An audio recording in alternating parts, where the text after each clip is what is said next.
সমস্যাটা হইতেছে তোমাদের এখানে? দাদা এখানে পুরোপুরি রাস্তার কাজ চলতেছে, আর তোমরা সবাই জানো তো কাজটা চলতেছে। তারা দীর্ঘ 2 মাস ধরে, 2 মাসের উপরে হইব কাজটা চলতেছে। তারা আমি প্রত্যেকদিন কই দাদা কাজটা কমপ্লিট করে দাও, কাজটা কমপ্লিট করে দাও। এখানে আমরা 2-3টা দোকানের লেগে আপনারা কাজটা আটকে রেখে দিছো। তারা প্রত্যেকদিন সকালে একবার বাদ দেওয়া যায় এরকমভাবে, আর এই বিকালবেলা বাদ খুলে দেয়। তারা এদিকে সকালে বাদ দেওয়ার ফলে এদিকেও জল উঠে, সব দিকে ক্ষয় জল উঠে। তো তারা এই অল্প কুতরুক জায়গার লেগে তারা কাজ করতে পারতেছে না। তারা আমার এক্সকিউজ দেয় ওই বৃষ্টির লেগে বলে এই কাজ করতে পারতেছে না। তারা আমার এখানে বাদ দিয়ে হিদিকে কাজ করতে পারতেছে, তারা এই জায়গাতে কাজ করতে পারতেছে না। এটা কি এক্সকিউজ হইলো একটা? এটা মানে তোমার এটা কোন জায়গা? ইন্ডিয়ার নিয়ার কমার্শিয়াল সিএনজি রুট, অফিসলা রুট, এই মধ্যে কর্নারটা।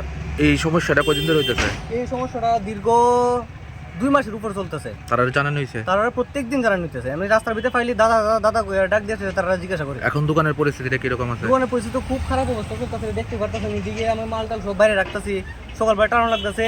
তারা বাকি যারা দোকানদার আছে তারা এখানে রাস্তার কিনারে বই, একজন বই এইখানে তারা তো খুব সমস্যাটা আছে। তো তারা যদি এটা না দেখে তাহলে কেমনে? এই 2-3টা দোকানের লেগে তারা কাজটা আটকে রাখছে। নামটা কি? দাদা আমার নাম সুশান্ত নাথ। কি এর দোকান? পান দোকান, ভ্যারাইটিস। তুমি